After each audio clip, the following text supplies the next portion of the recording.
Hello, everyone, and welcome to the Real Positive Girl podcast with me, Sabrina. This is the show that is going to help you become your best self.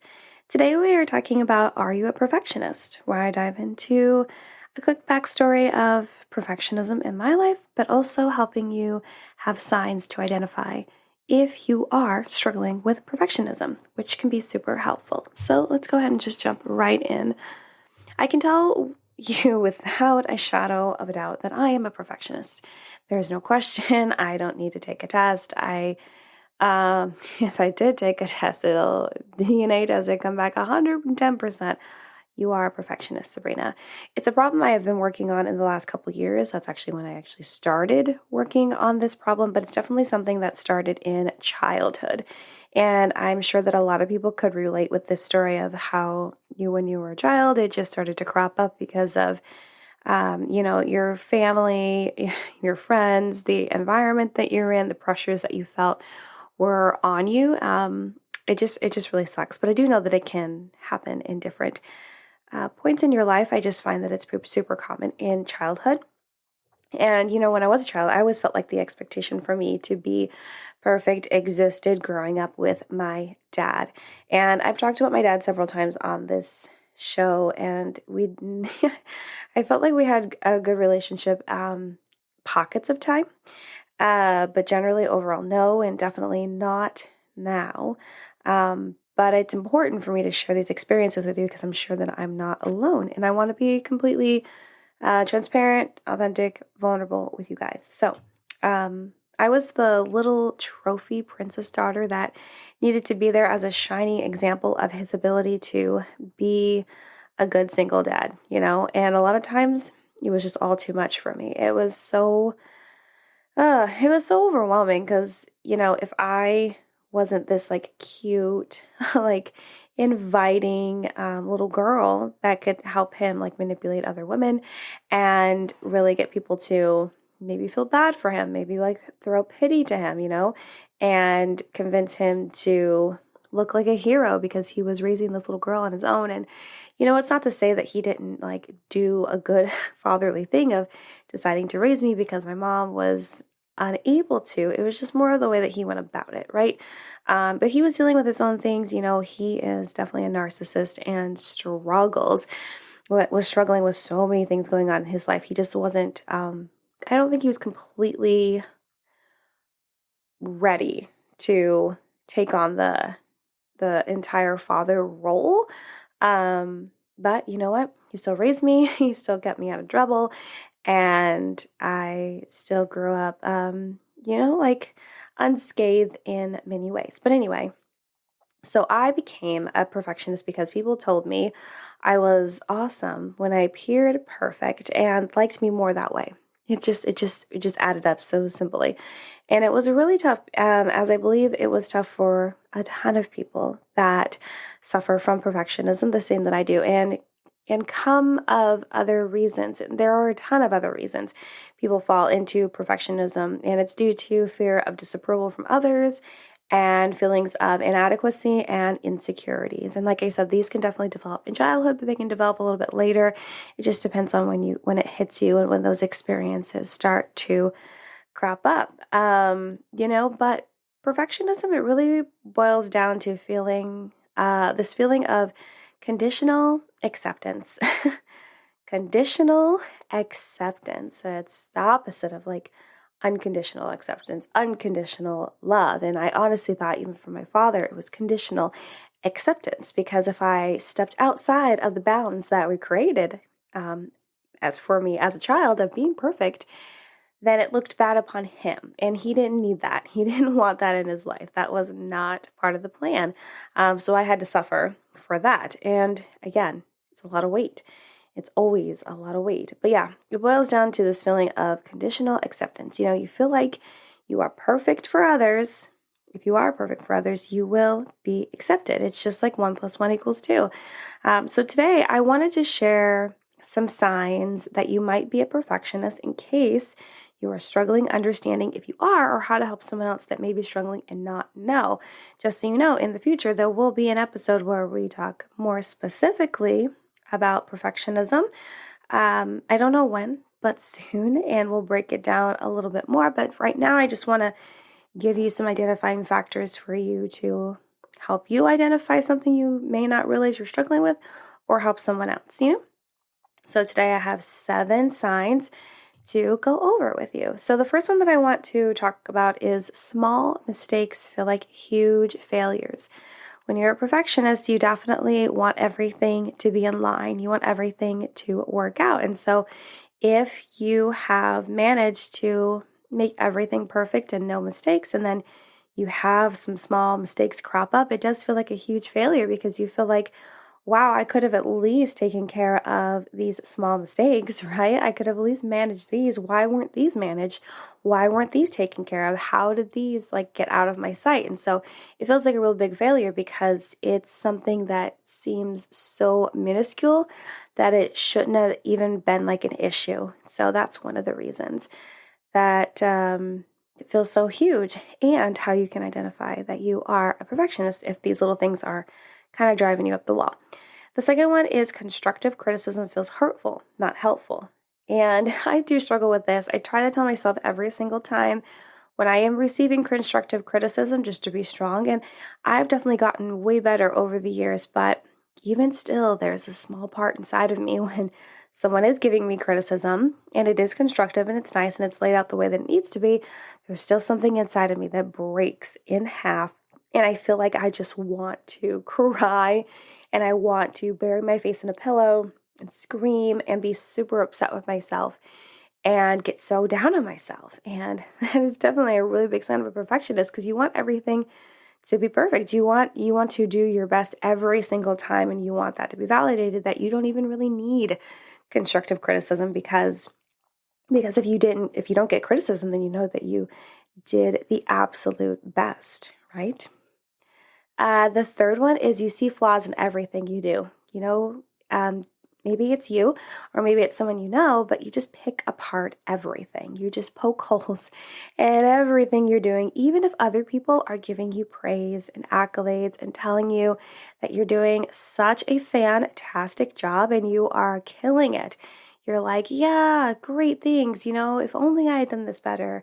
If only I had worked a little harder. If only I had stayed up this a little bit longer last night and worked on this. Or you'll be like, well, next time I'll be able to do this and it'll be even better, right? You're continuing to stack on all of these things that could have supposedly made it better when, you're already doing a super job and other people are recognizing that. But you're like, no, there's still a whole bunch of flaws here.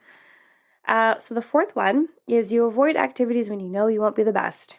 This is one of my key things for me that a lot of people might not realize is a sign of perfectionism, because you are a perfectionist and you want everything to be perfect. So why would you ruin your track record by stepping outside of your comfort zone and your bounds and do something that you just don't think that you're going to excel at the first time or any time, or you already know that you're not good at it and you're strictly avoiding that because it's just not going to work out and you can't take the pain and the anguish and the disappointment that might come from others and, a lot from yourself from not doing that as well as someone else or the best that you could, or just the best in general. So this is definitely something that I struggle with. I like to avoid activities where I know I won't do really well because I like to shine. I like to do my best. Like I said, I have been getting better at that, but yeah, it is such, and you might think someone that is just like, no, I'm good. They try to play it off, oh, cool, but really it's just no, it's that fear of I cannot have anything in me exposed as not being as perfect as I am.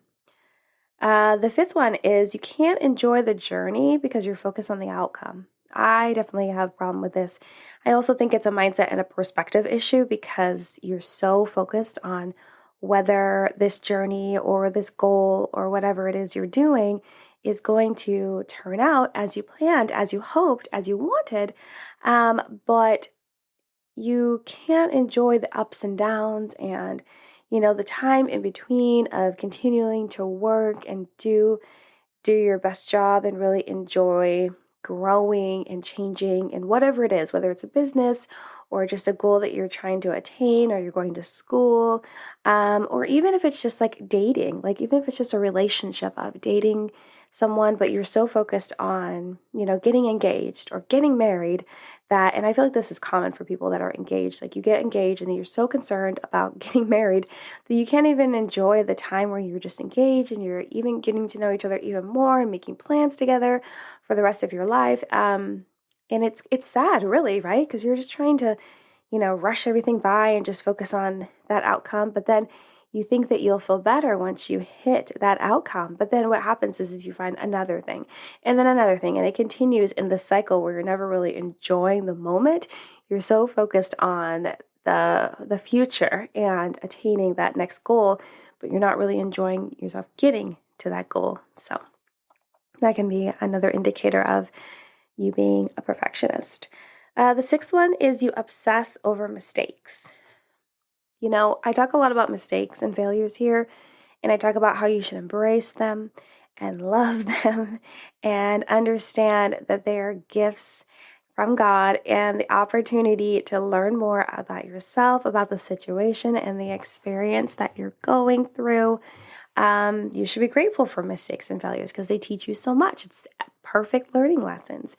However, there wasn't a time where I always felt this way because I was really a struggling perfectionist. I would obsess over every single little mistake, even if it's like I was in grade school and when you have to like read out loud and I would fumble over the word, but I was able to fix it real quick and continue on. I would be like thinking in the back of my mind while still continuing to read out loud. Oh my gosh, they're going to make fun of me. Oh my gosh, what does the teacher think of me? Does she think I'm like dumb? Does she think I don't know how to read? How is this going to reflect on me? Or sometimes I have said something in like a group of friends and I misspoke in something, or I've said something that's wrong. And, people are generally nice, especially your friends, to brush it off and be like, oh, no, no. And I'll just be like, oh, no, I'm sorry. But I'll just continue to be thinking like, oh my gosh, what are they going to think about me? I can't believe I said the wrong thing. How could I have said the wrong thing? I spent so much time, thinking over the statement that I was going to say out loud. There's so much work that goes into wanting to be and a desire to be perfect. And when you make those mistakes, you obsess over it. You really come down on yourself. You really make sure that you don't do it again, right? Even though you're going to do it again. Everyone makes mistakes and failures. It's part of life. But you're really pushing yourself and chastising yourself to be like, this cannot happen again. And so if you do find yourself obsessing over mistakes, you could be a perfectionist. So the last one and the seventh one I want to share with you today is you're weighed down by fear of not being good enough. And whether you believe this fear originated because of something someone else has said to you, or it's something that you've created in your own mind because of experiences that have driven you to become a perfectionist, of maybe people in your life having those expectations for yourself, or someone putting the fear of like disappointing them or saying that you disappointed them. And so now it's this continuous like push for you not to disappoint anyone because everyone loves you more when you don't, right? Common beliefs, negative, not great beliefs, unhealthy beliefs, but it's a common belief. So you feel weighed down by the fear of not being good enough because you're continually trying to be the best, the ultimate best, and not just like your best self the way that I talk about here on often, but I'm talking about like the best of the best of the best, the cream of the crop, the creme de la creme, the top, all the time, and not ever giving yourself a break, not ever just taking a breath and letting yourself stumble and fall. And so if you feel like you are weighed down by the fear of not being good enough and not being good enough in the eyes of people that even do love you so much, like maybe your partner and your spouse and your kids and your family and, even God. There was definitely a time in my life where I, and sometimes even now, I do struggle with feeling like I'm not good enough for God, but I know in my heart that I am, but in my mind, it says something different. And I feel like that can be true of God or even the people in our life where we feel like in our heart, no, we're good.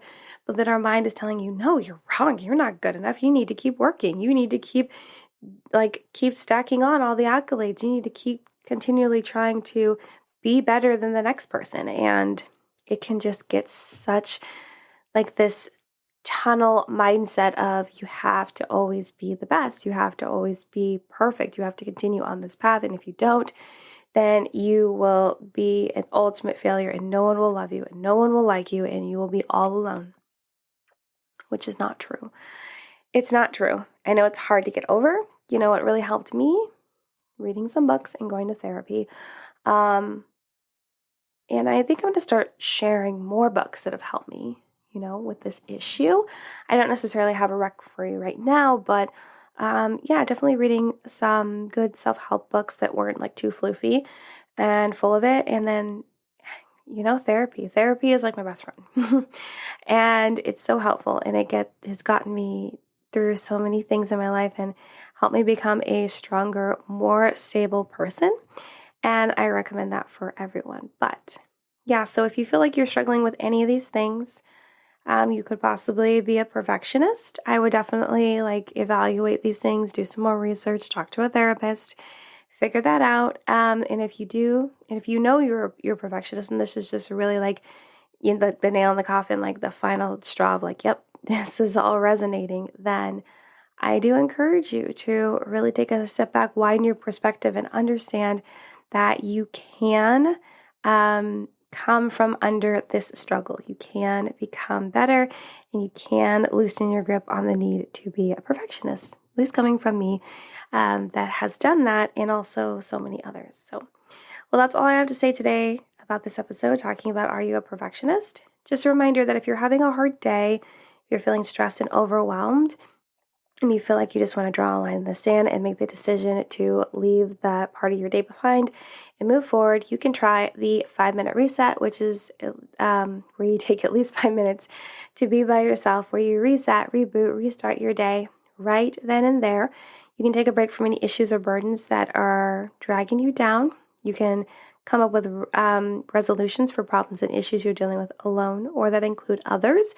I always encourage everyone to come up with a list of at least 4 things you're grateful for, big, small, or medium sized. And then last but not least, make sure that you're feeling at least neutral, if not positive, about the rest of your day, because hopefully you will review your gratitude list and whatever's on it, even if it's just you're grateful you watered your plants and found your shoes that you had lost. And just really reflect on the positives and the blessings that are happening in your life despite what the negative things are going on, without diminishing those negative things, but not focusing heartily on those, that you will just be able to be in a more positive mindset and know that by doing so, it'll help you get through those really hard times. So thank you so much for listening to the Real Positive Girl podcast, again with me, Sabrina. Check the show notes below, where to find me on Instagram, which is at Sabrina Joy Perozzo. Come chat with me on Clubhouse. If you have an iPhone and you have been invited to that app, I am at Sabrina J. Perozzo. I'd love to talk to you about whatever. Come find me. Or you can send me an email at realpositivegirlpodcast@gmail.com with any questions, comments, concerns, prayer requests, feedback, topic suggestions, or just to say hey, hi, and hello to me. Or last but not least, visit my website, sabrinajoy.com, for all of these things and more. So until next time, have a good one, and I'll see you next time. Bye, guys.